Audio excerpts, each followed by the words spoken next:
Allahumma salli ala Muhammad wa ala ali Muhammad. Amma ba'du, ayyuhal ikhwah, a'azzani Allahu wa iyyakum jami'an. Melanjutkan serial kajian kita membahas fikih zakat mal. Pada pertemuan sebelumnya kita telah menjelaskan tentang tingginya kedudukan zakat, pentingnya membayar zakat, ancaman bagi orang yang enggan membayar zakat. Juga beberapa masail yang telah kita sampaikan berkenaan tentang syarat wajib zakat apabila harta tersebut telah mencapai nisab dan haul. Juga berkenaan tentang piutang, harta yang kita miliki tapi dipinjam oleh orang lain, maka itu ada dua kemungkinan. Jika diharapkan bisa kembali, maka tetap wajib dikeluarkan zakatnya. Dan nisab zakat uang itu mengikuti nisab emas, dan itu pendapat yang kuat insyaallah. Kemudian diantara permasalahan seputar zakat yang sering ditanyakan adalah harta suami dan istri. Apakah kedua-duanya wajib membayar zakat masing-masing atau digabung? Sebagai contoh misalnya, suami memiliki harta berupa tabungan 50 juta, sementara istri memiliki emas perhiasan yang itu adalah mahar yang dia simpan. Kalau melihat dari masing-masing harta yang dimiliki belum mencapai nisab, karena pada pertemuan yang lalu telah kita sampaikan, ya, nisab uang jika dijumlah dengan emas 85 gram adalah 100 juta. Ya, apabila 1 gram emas ditaksir harganya 1.150.000. Nah, maka kalau digabung, ya, harta suami dan istri itu sudah mencapai nisab. Nah, apakah kewajiban zakat ini kepada masing-masing atau semuanya? Maka yang benar, kewajiban zakat itu ditujukan kepada masing-masing. Ya, walaupun misalnya harta tersebut tercampur di ATM, tetapi si istri dia menghitung, harta saya sekian, harta suami sekian. Jadi walaupun di ATM yang sama, di tabungan yang sama, yang harta tersebut sudah 100 juta, tapi itu dimiliki oleh dua orang, dan kalau dibagi masing-masing belum mencapai nisab, maka keduanya belum wajib zakat. Mana dalilnya?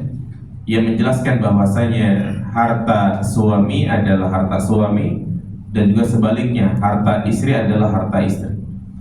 Sehingga dalam hal ini suami tidak bisa mengambil sewenang-wenang harta si istri.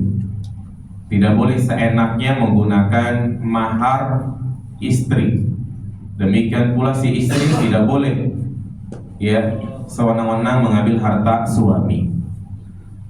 Disebutkan dalam kisah Ibnu Mas'ud dan istrinya Zainab, dari Zainab As-Saqafiyah, yaitu istri Abdullah bin Mas'ud, di mana dia menyampaikan kepada Ibnu Mas'ud tentang sabda Nabi SAW. Rasulullah mengatakan, hendaknya kalian wahai kaum wanita, bersedekahlah kalian walaupun dari perhiasan kalian. Kemudian Zainab pulang menemui suaminya Abdullah bin Mas'ud, dan dia berkata, sesungguhnya engkau adalah orang yang tidak mampu, dan Rasulullah menyuruh kami untuk bersedekah.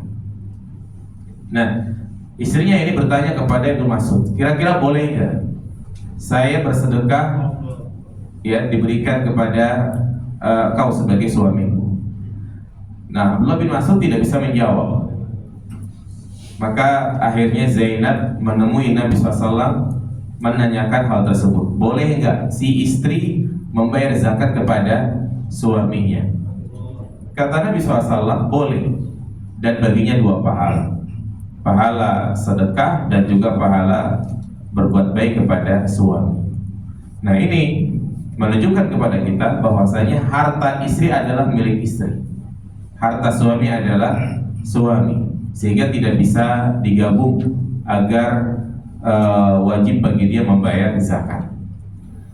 Kemudian masail berikutnya adalah tentang tabungan haji. Ya, sekarang seseorang apabila dia hendak mendaftarkan haji, agar dapat kursi, dapat kuota, dia harus masuk berapa juta? 25 juta. Iya, 25 juta.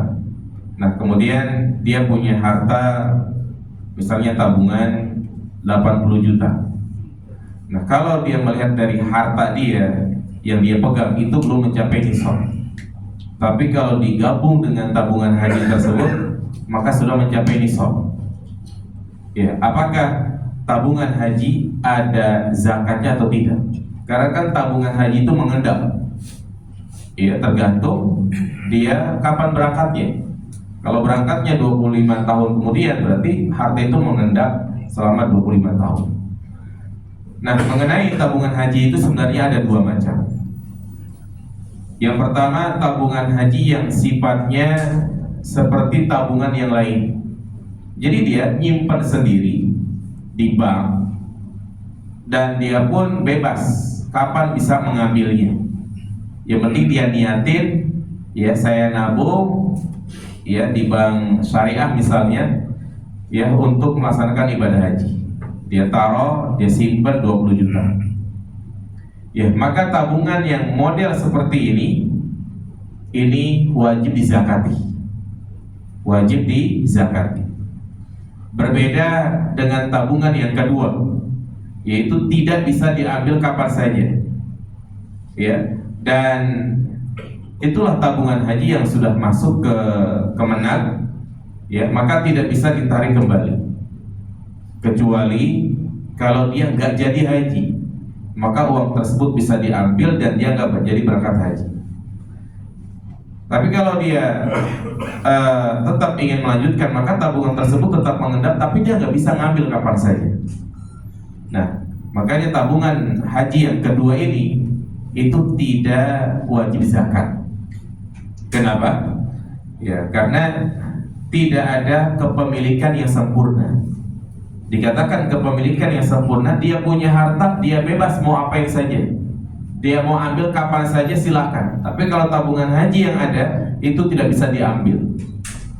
Maka orang yang sudah mendaftarkan dan sudah mendapatkan kuota, bahkan sudah jelas kapan berangkatnya, walaupun mungkin dia setiap tahun dia tambah, jadi sampai misalnya 40 juta, ya karena bisa jadi nanti pas dia berangkat pelunasannya itu lebih besar gitu ya, maka dia masukin dana 40 juta. Nah, maka 40 juta ini tidak dihitung sebagai harta wajib zakat. Walaupun kalau dia punya uang cash misalnya 70 juta, kan belum sampai nisab, tapi kalau digabung dengan harta dia di tabungan haji itu 40 juta baru sampai nisab, tetap dia tidak wajib. Ya, jadi sekali lagi tabungan haji yang sudah masuk ke Kemenag itu tidak diwajibkan untuk dizakati. Nah, kemudian berikutnya adalah berkenaan tentang masalah zakat rumah. Karena rumah ini termasuk bagian dari harta. Dan rumah termasuk harta yang kalau diuangkan ya harganya itu besar.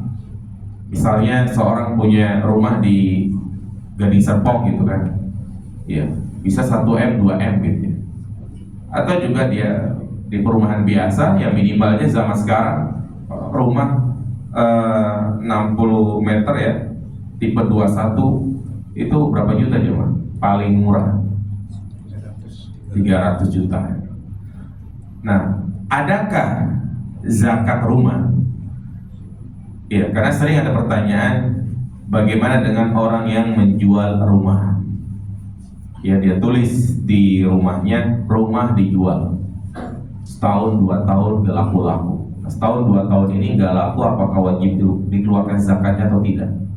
Kemudian kalau misalnya rumah itu terjual, wajib zakat atau tidak? Nah, maka berkenaan tentang rumah yang kita miliki, ya, ada beberapa tujuan. Jadi semuanya kembali kepada niat. Yang pertama, rumah yang statusnya adalah tempat tinggal kita. Ya, jadi kita tinggal di situ, bermukim di situ, waktu kita habis di situ. Ya. Kemudian yang kedua, rumah yang itu adalah aset kita.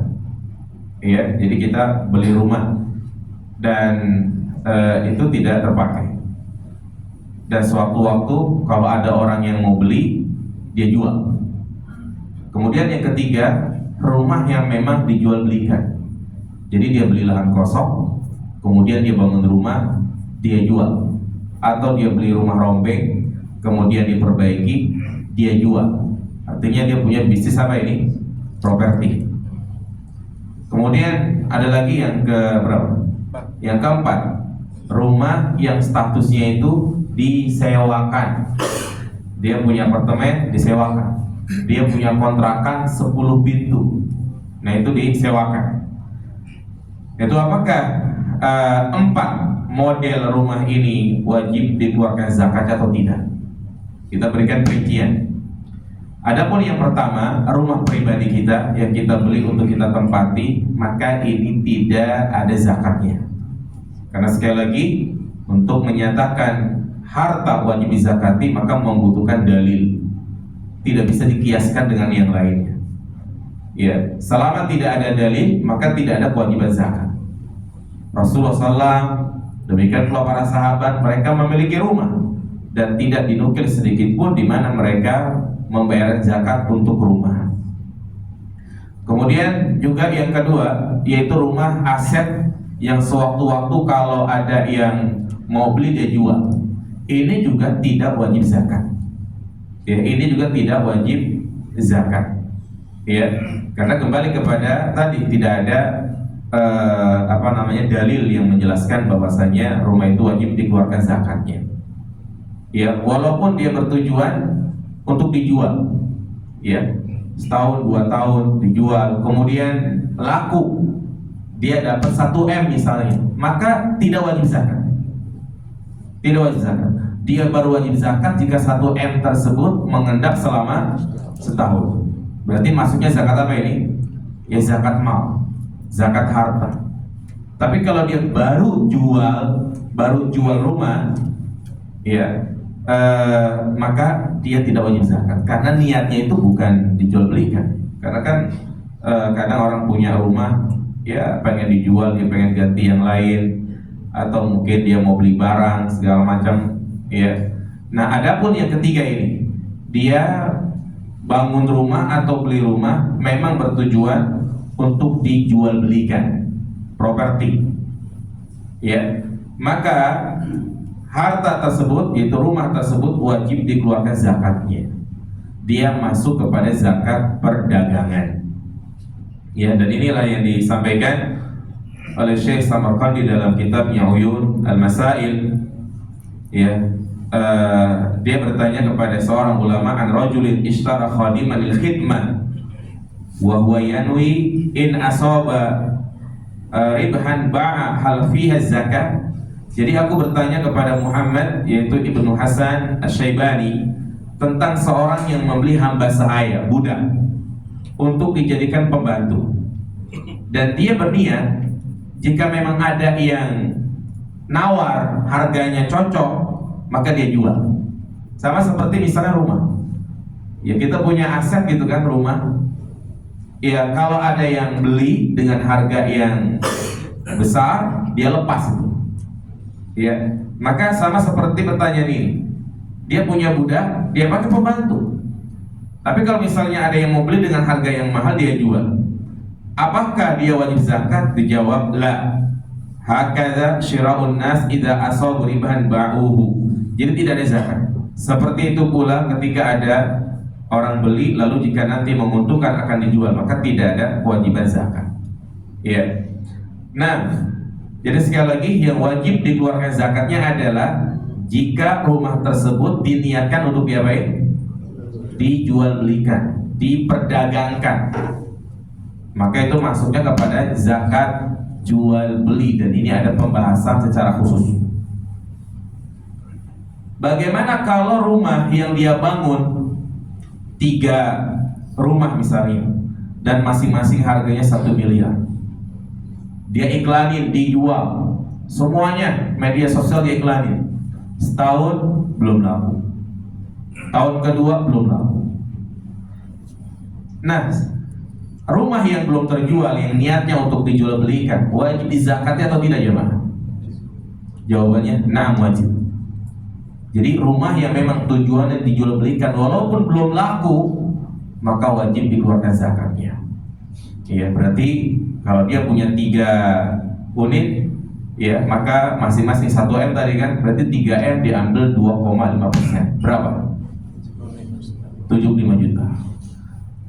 Kalau ditanyakan gimana mau bayar 75 juta, orang belum laku, iya kan?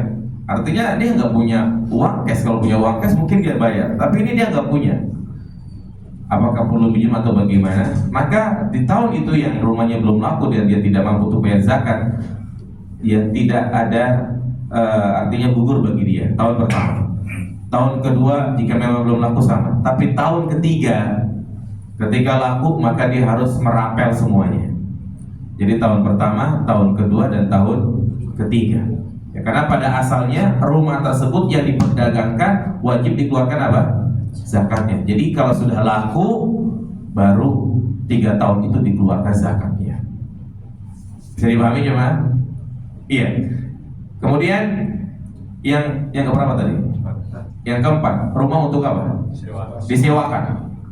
Ya, rumah dibangun untuk disewakan seperti kontrakan, apartemen, atau juga tanah yang disewakan buat lahan parkir, atau ada PT nyewa tanahnya. Maka ya rumah yang disewakan tidak dizakati nilai fisiknya, namun yang dizakati adalah hasil sewanya.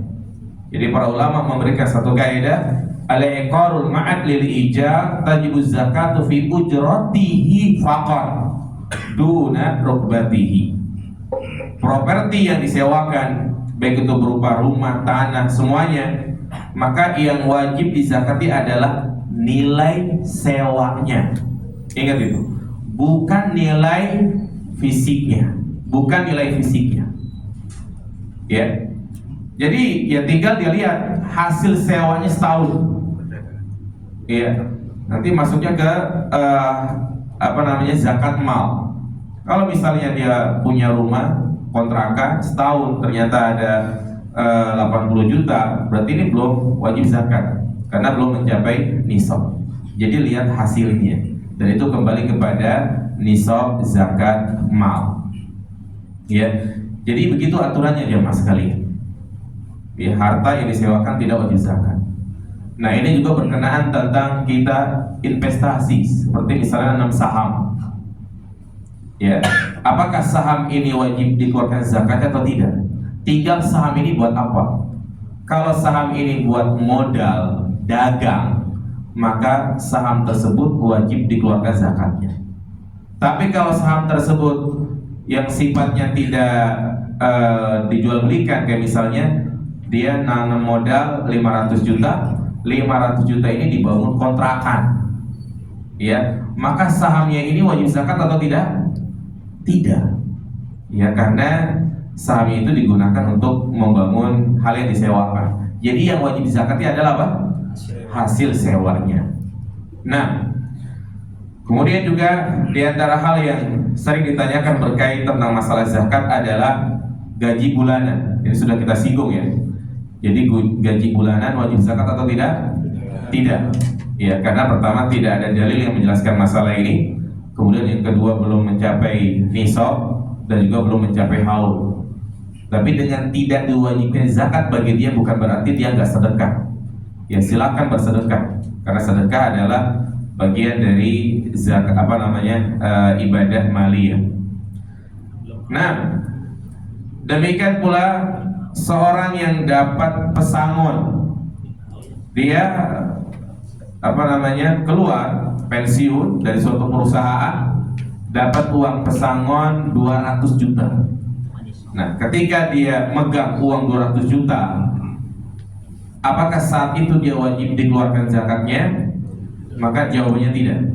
Iya, jadi uang pesangon jika telah mencapai nisab maka wajib dikeluarkan zakatnya sebesar 2,5% dengan syarat telah mencapai nisab dan haul. Jadi uang pesangon tersebut sudah, kalau memang ditunggu setahun berikutnya, jika terpakai buat biaya segala macam, ya, dan habis sisa 50 juta maka tidak wajib zakat. Ya, tetapi kalau uang itu tetap ada dan memang dia menyimpan untuk masa tuanya, ya, untuk sehari-hari dia masih bisa dapat per bulan tunjangan, ya, maka dia wajib zakat. Nah, sering juga ditanyakan, dia nyimpan misalnya 200 juta. 200 juta ini pokoknya disimpan aja itu di bank. Ya, adapun dia makan sehari-hari dari anaknya atau mungkin dia punya usaha kecil-kecilan. Ya. Maka tahun pertama dia keluarkan zakatnya 200 juta. 200 juta 2,5%-nya berapa? 5 juta. Berarti hartanya berkurang berapa duit? 195 juta. Kemudian tahun berikutnya uang tersebut tetap mengendap 195 juta. Tahun kedua berarti ya. Nah, tahun kedua ini wajib zakat atau tidak? Wajib. Berarti ya 195 juta ini 2,5%-nya berapa? Ya. Jadi misalnya jadi berapa jemaah? Anggaplah hampir sama kan? Berarti sisa uangnya 190 juta. Di tahun ketiga sama, dia simpan juga. Ya, tidak dia gunakan. Di tahun ketiga wajib zakat atau tidak? Wajib. Berarti sekali lagi ini bedanya antara ibadah haji dan zakat. Kalau ibadah haji itu seumur hidup sekali. Ya, tapi boleh dia melaksanakan ibadah haji setiap tahun. Adapun zakat ini ibadah tahunan. Selama hartanya tersebut mencapai nisab dan haul, maka wajib dia keluarkan zakatnya setiap tahun. Iya. Ada lagi satu ibadah yang hanya sekali, gak boleh dilakukan 2 kali seumur hidup. Apa jemaah? Khitan. Benar nggak? Mau habis tiap tahun. Benar ngantuk. Ya. Kemudian juga di antara hal yang sering ditanyakan adalah usaha yang haram. Ya. Apakah harta yang dimiliki ternyata harta tersebut hasil korupsi atau hasil suap, hasil menipu orang, dia tabungin tuh. Terkumpul 100 juta, sudah mencapai nisab, wajib zakat atau tidak jemaah? Gimana wajib zakat? Itu uang orang. Kembalikan. Jadi bukannya pertanyaan bukan wajib zakat, semua dikembalikan uang orang. Karena ini harta mencuri itu Allah tidak akan ampuni kecuali dia harus membersihkan. Iya. Kalau dia gunakan untuk ibadah sia-sia, walaupun dikatakan ibadahnya sah, tapi ya berdosa dia. Innallaha thayyibun la yaqbalu illa thayyiba. Allah adalah zat yang maha baik, tidak menerima kecuali yang baik. Ya. Dan para ulama mengatakan orang yang beribadah dengan harta yang bersumber dari usaha yang haram seperti dia mencuci bajunya dengan air kencingnya sendiri. Justru dia dapat 2 dosa. Dosa mencuri, dosa menzalimi orang lain, dan juga dosa menempatkan sesuatu bukan pada tempatnya. Ya, ini harta yang haram. ya. Tapi kalau sifatnya bukan menzolimi orang lain, ya contoh misalnya kayak minuman keras, ya kan, dia punya usaha jual beli minuman keras, atau mungkin jual beli game online atau judi online gitu ya, maka dia sama tetap tidak wajib zakat, tapi yang wajib bagi dia adalah bertaubat dengan taubat nasuha. Ya, kemudian di antara masalah lainnya adalah tentang mengalokasikan harta zakat. Nah, sebagaimana yang telah diatur di dalam Al-Quran bahwa zakat mal itu berbeda dengan zakatul fitr. Zakatul fitr itu dialokasikan kepada fakir miskin. Itu zakat zakatul fitr. Sebagaimana hadis Nabi SAW, zakatul fitr tuhratun lis-shaim wa tu'matun lil masakin. Jadi zakatul fitr diberikan kepada fakir miskin sebagai pembersih dari orang-orang yang berpuasa.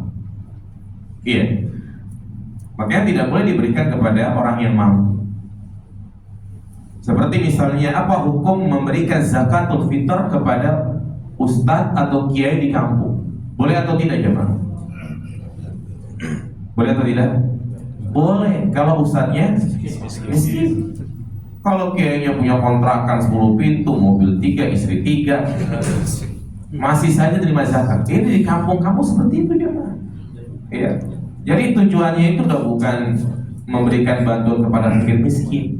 Jadi tujuannya dia bayar zakat kepada kiai agar didoain, agar palanya diusap-usap. Ya, maka nggak boleh dia menerima zakat. Jadi zakatul fitr diberikan kepada fakir miskin, dan yang sunnah adalah diberikan berupa makanan pokok, bukan dengan uang. Karena di zaman Nabi ada dinar dirham, tapi Nabi tetap membayarkan zakat fitr itu dengan makanan pokok. Iya. Terus bukankah zaman sekarang justru orang lebih butuh dengan uang? Iya. Maka kita katakan justru kita harus mengambil sisi yang lain. Kalau kita kasih uang, khawatir disalah gunakan. Dibeliin paket data, dibeliin rokok. Lebih baik udah kita beliin beras, kita kasih beras.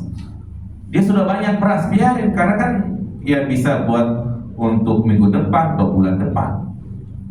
Makanya dulu kami waktu belajar itu di Saudi gitu kan, ya, karena kami belum mendapatkan penghasilan setiap bulan gitu ya, itu kita dapat zakat ya, dapat zakat dikumpulin satu kamar beras semua, dan itu sampai buat setahun, buat setahun. Iya, jadi itu diperbolehkan, nggak masalah, karena yang penting dia adalah fakir miskin. Adapun menghukumi orang fakir miskin bagaimana jemaah di zaman sekarang ini? Apakah kita tanya dulu, Bapak miskin nggak? Mungkin tersinggung dia. Ya, mungkin kategori miskin sekarang itu adalah orang yang gajinya penghasilannya di bawah UMR. Kita hidup di Tangerang, gaji 2 juta. Cukup gak jemaah sekalian? Punya anak 4, belum bayar listrik, belum bayar kontrakan, belum bayar SPP, gak cukup. Maka dia berhak menerima zakat. Ya, walaupun kadang penampilannya wajahnya ganteng ya kan, tapi kalau gojek ya tetap aja penghasilannya nggak sampai lebih dari UMR, atau ada tapi jarang. Iya. Adapun zakat mal itu diberikan kepada 8 golongan. Fakir, miskin. Bedanya fakir miskin itu sebenarnya sama. Fakir itu lebih parah lah daripada miskin. Ekonominya di bawah dari miskin. Kemudian gharib, orang yang apa? Hutang. Dan orang yang berhutang ini maksudnya hutang untuk kebutuhan dia. Karena sekarang mungkin rata-rata kita punya hutang ya kan, hutang motor, ya kan, kredit rumah, kredit Tupperware, semuanya hutang. Ya, jadi yang menjadi kebutuhan dia. Kemudian riqab, hamba sahaya yang ingin memerdekakan dirinya. Kemudian amil ini pengurus zakat. Dan harus dipahami, amil di sini dikatakan pengurus zakat. Yang berhak menerima zakat adalah amil yang memang ditugasi oleh pemerintah. Ya, itulah disebut namanya amil. Maka dia berhak untuk menerima zakat. Zakat mal yaitu 1/8. Ya memang ya dia kerjanya itu ngurusin zakat. Ya seperti kalau badan resmi itu Bajis ya masalahnya.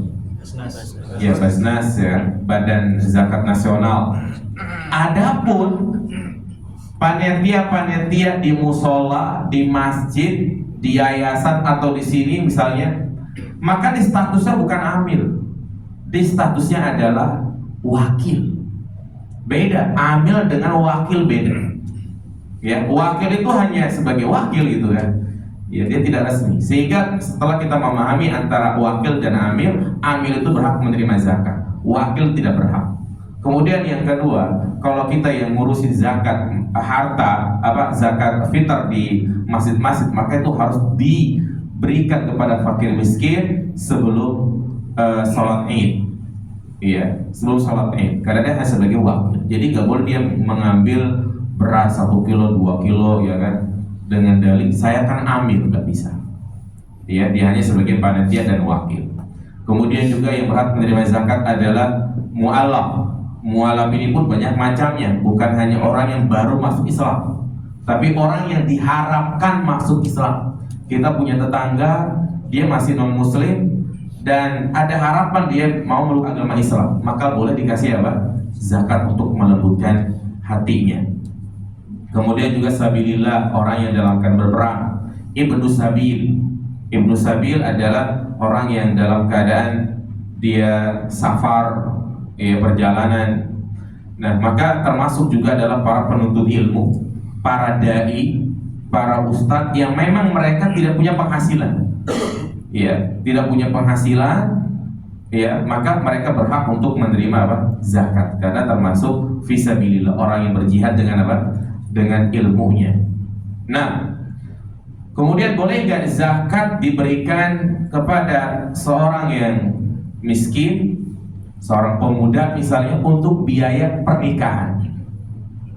Ya, ini orang udah siap gitu kan, fisiknya untuk menikah, tapi nggak punya duit buat acara pernikahan. Boleh nggak kita kasih zakat agar dia bisa segera menikah? Ya, maka jawabannya boleh. Jadi pernikahan adalah kebutuhan pokok setiap orang dewasa. Oleh karena itu para ulama membolehkan zakat untuk diberikan kepada orang dewasa yang sudah waktunya menikah, tetapi dia tidak mampu untuk menikah, dari sisi biaya belum terkumpul, maka boleh bagi dia untuk menerima zakat. Nah, kemudian hukum memberikan zakat kepada saudara kandung, kepada adik, kepada kakak, kepada paman, kepada bibi, om, ini boleh atau tidak? Ya, maka kita harus bedakan orang-orang yang memiliki hubungan kerabat dengan kita, mahram kita, itu ada dua. Yang pertama, mahram yang memang kita diwajibkan untuk memberikan nafkah, istri, anak, orang tua, adik perempuan, kita sebagai kakak yang bertanggung jawab, maka kita tidak boleh memberikan zakat kepada mereka. Enggak boleh seorang suami memberikan zakat kepada istrinya. Tidak boleh seorang memberikan zakat kepada orang tuanya. Yang wajib bagi dia adalah apa? Nafkah. Ya. Jadi khawatir ketika dia memberikan zakat ke dia menggugurkan nafkahnya. Dia berikan istri nih, buat kamu ya 500.000. Besok Mas minta uang belanja. Lah, kan kemarin udah dikasih 500. Berarti kan dia menggugurkan apa ini? Nafkahnya.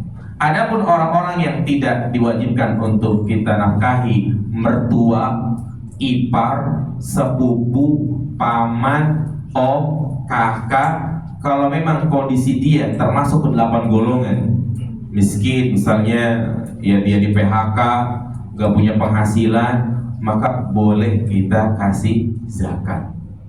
Ingat, boleh. Kalimat boleh ini artinya sebisa mungkin kalau ngasih sama saudara mah jangan pakai zakat. Ya, jadi kalau ngasih sama saudara jangan pakai zakat, karena zakat itu kan uang kotor.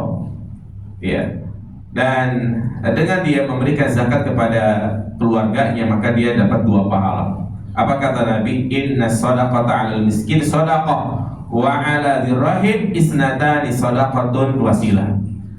Ya, orang yang memberikan zakat kepada saudaranya, maka dia dapat 2 pahala. Pahala menjalin hubungan kerabatan dan pahala sedekah. Nah, kemudian di antara permasalahan lainnya adalah, bolehkah memberikan zakat harta dengan sembako? Ya, dan sekarang sedang marak. Jadi ada menggalang donasi untuk menyalurkan sembako. Ada yang datang ibu-ibu, Pak, ini saya mau zakat 100 juta ya kan. Nah, ini untuk diberikan sembako. Jadi dia berikan kepada fakir miskin bukan dengan uang, tapi dengan apa? Sembako berupa beras, minyak, atau telur. Boleh atau tidak?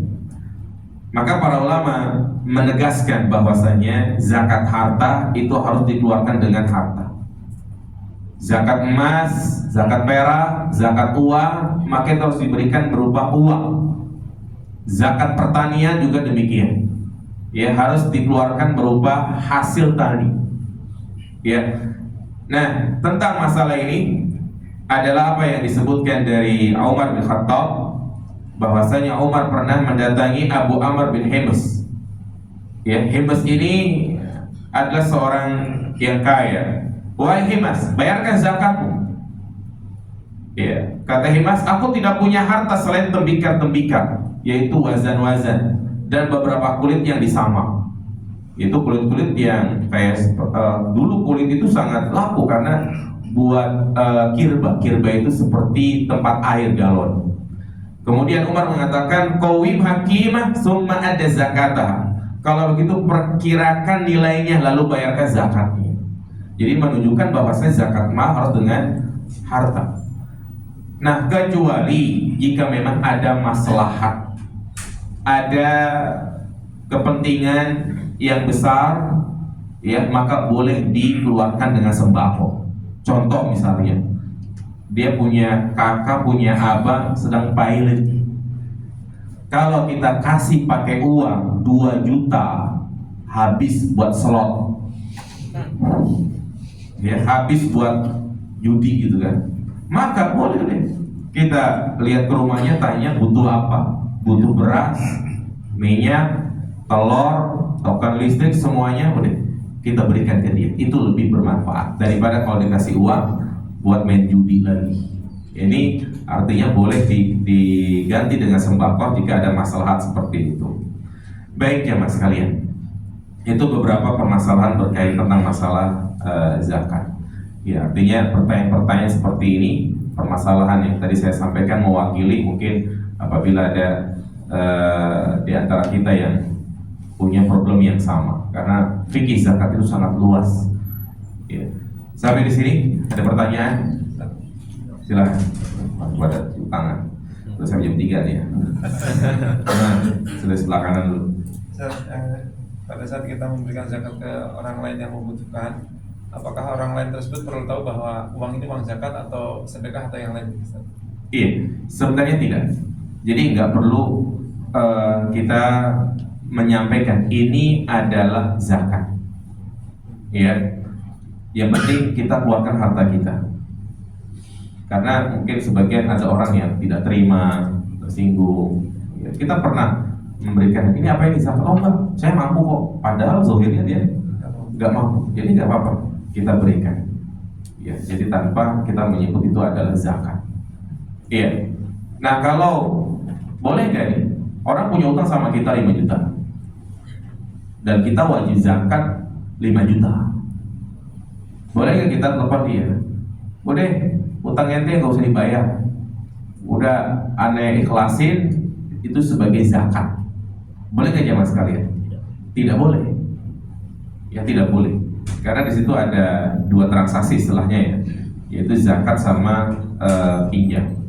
Yang boleh begini, kita kasih dulu tuh 5 juta nih, saya zakat sama antum. Yang penting orang yang utangnya itu memang tidak mampu, pilot dia.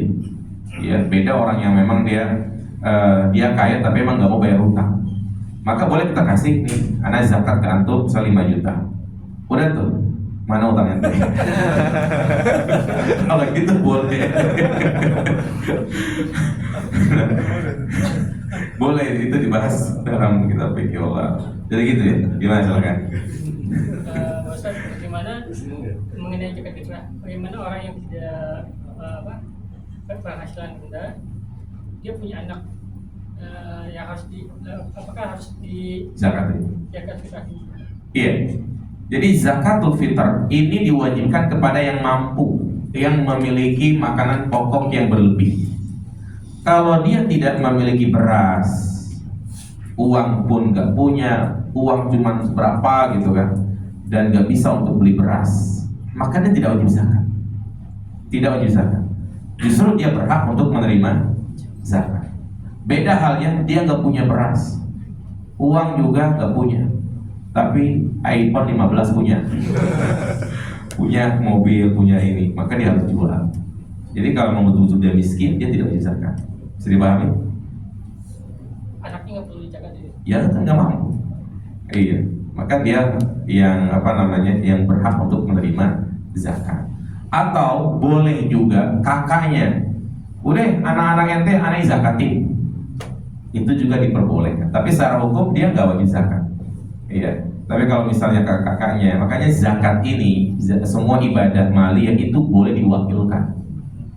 Beda dengan ibadah badaniyah. Sholat bisa nggak sama anaknya? Nah, bapak lagi malas, kamu aja sholat ya? Nggak bisa. Tapi kalau kayak akikah, kurban, perusahaan, dia mengorbankan karyawannya, bukan atas nama karyawan, tapi uangnya pakai uang perusahaan, boleh atau tidak? Boleh, seperti itu diperbolehkan. Nah, silakan. Ini Ustaz, kalau kita mau zakat tapi nggak lewat amil, jadi langsung ke mustahiknya gitu, boleh nggak? Boleh. Boleh ya. Iya, Itu jadi pertanyaan pertama aja ya. Boleh ya. Kedua. Kalau yang kedua, semisal ada contoh kasus, saya ada rumah tapi katakanlah di Jawa gitu ya. Iya. Dia itu sebagai aset, terus kemudian dia juga disewa gitu kan. Sementara saya di sini jadi kontraktor gitu ya. Kontrak sana, kontrak sini gitu Iya. ya. Nah itu statusnya Tidak wajib zakat. nggak harus wajib ini ya, yang hasil sewa tadi enggak ya? Ya, sekarang hasil sewanya berapa? Ya ada lah. Gitu. Justru kan tahu. Di Jawa paling berapa kali ya? Iya. Anggaplah 10 juta misalnya gitu kan. Ya tidak wajib zakat karena belum mencapai apa ini? Nisab. Ya, kecuali rumahnya ada 10 kali. Jadi dia nanti masuknya ke zakat harta. Jadi nggak wajib Pak. Gitu. Nah, kecuali antum punya emas juga, tabungan emas ini nanti dijumlah semuanya. Iya maksudnya itu kalau dijumlah-jumlah semuanya gitu. Tapi jumlahnya dengan hasil sewa ya, bukan dengan rumah. Dijumlahnya. Misalnya nih, antum punya tabungan 50 juta. Amin ya. Amin. Iya. Punya emas 30 gram. Kalau di total kan berarti kan 80 juta tuh, belum mencapai nisab. Terus ini nanti ada penghasilan apa itu rumah misalnya 20 juta. Ya ini berarti kan sudah mencapai apa? Nisab, berarti wajib zakat. Begitu ya, hitung semuanya. Baik. Iya, gimana Pak? Ya. Kalau misalnya dana pensiun dan DPLK itu termasuk wajib zakat seperti pesangon tadi. Iya. Oke. Kalau misalnya yang rumah tadi misalnya dia sebagai barang jualan ya. Barang jualan. Zakat berikutnya itu dihitung dari harga beli pertama atau kan pasti ada depresiasi. Nah. Jadi HPP turun atau misalnya Ahsan. Iya, ini berkaitan juga dengan zakat emas ya. Yang dizakati itu harga jual, harga beli, harga bahan mentah ya kan. Nah ini ada pembahasan secara khusus ya. Tapi yang saya pelajari yang zakatnya adalah harga jualnya Pak. bukan harga beli. Ya misalnya kayak emas ya, kayak emas, dia punya emas, belinya 10 tahun yang lalu itu masih 800.000, 10 tahun yang lalu. Nah sekarang kalau dia jual ke orang itu 1 juta, dan kalau dia beli emas dengan yang sama harganya 1.150.000. Berarti ini ada berapa harga? 3. Ya kan? Pertama harga dia beli awal 800.000, yang kedua harga kalau dia jual 1 juta, kemudian kalau dia misalnya beli dengan barang yang sama itu harganya 1.150.000. Nah ini yang dihitung yang mana ini? Yang itu adalah yang tengah-tengah. Jadi harga ketika dia jual, makanya dia tanya dia sama tukang emas itu ya, toko emas, ini kalau dijual berapa? Jadi itu yang menjadi patokan. Nah demikian pula rumah. Jadi yang dinilai adalah harga jualnya, begitu. Jadi Pak Iman, harga jual. Jadi bukan bahan-bahan mentah, pasir, semennya. Ya justru itu juga dizakati Pak kalau misalnya ada. Jadi dihitung tuh. Jadi spraynya, hebelnya, terus besi. Nah itu semuanya dijual kalau memang tujuan awalnya mau ngapain? Properti. Ya, kalau tujuan awalnya mau jual berarti semua itu terhitung. Sama seperti orang misalnya punya restoran gitu kan. Nah itu harus dihitung tuh. Ya karena itu masuk ke barang yang dijual belikan. Allahu a'lam. Begitu Pak. Satu lagi. Iya. Karena tadi nyambung Pak Benar, jadi masing-masing kita ini Ustaz, sebagian gaji kita dipotong, ditaruh di rekening BPJS gitu ya. Kemudian perusahaan juga ikut nambahin juga. Katakanlah potongan kita tuh 2%, perusahaan nambahin 2%, jadi 4% dari gaji Ustaz. Setiap bulan gulung terus Ustaz. Nah, di titik tertentu setelah sekian tahun nyampe nisab dan haul tuh. Itu wajib zakat Ustaz. Itu bisa kita ambil nanti kalau emang udah tabungan pensiun berarti ya. Iya, ngambil nanti setelah pensiun atau resign. Iya, kalau emang itu adalah betul-betul punya kita, berarti wajib, termasuk tabungan. Iya kan? Ya seperti kita nabung aja kan? Seperti kita nabung gitu. Iya, artinya apa namanya itu jadi milik kita. Beda dengan kayak tadi, kayak tabungan haji gitu kan. Iya, kalau tabungan haji kan ya memang peruntukannya adalah untuk apa? Untuk haji. Kalau tadi tabungan seperti itu kan ya kita nanti kalau berhenti ya kita jadinya. Iya. Memastikan nih, berarti hitungannya itu setelah dia masuk nisab kan. Jadi kita harus hitung dari tahun belakang gitu. Maksudnya gimana? Kalau misalnya anggaplah ngayal nih ya, ngayal udah 1 miliar gitu.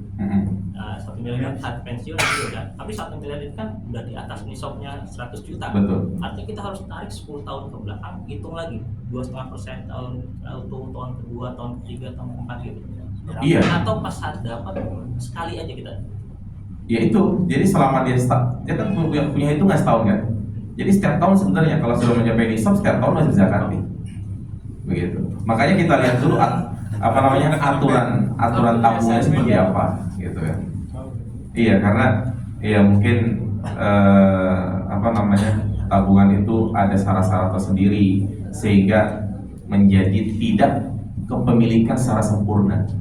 Karena yang menjadi wajib zakat itu jika harta tersebut menjadi kepemilikan secara sempurna. Kita bisa ambil kapan saja, kita bisa gunain kapan saja. Gitu kan. Berarti Kalau itu berarti nggak bisa diambil, nggak bisa diambil. Oh nggak bisa diambil. Iya. Yang bisa diambil. Oh bisa, saya pernah ngambil.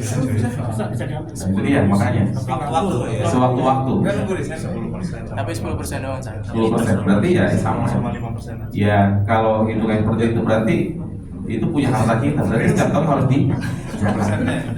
Begitu. Ya itu yang skip dah.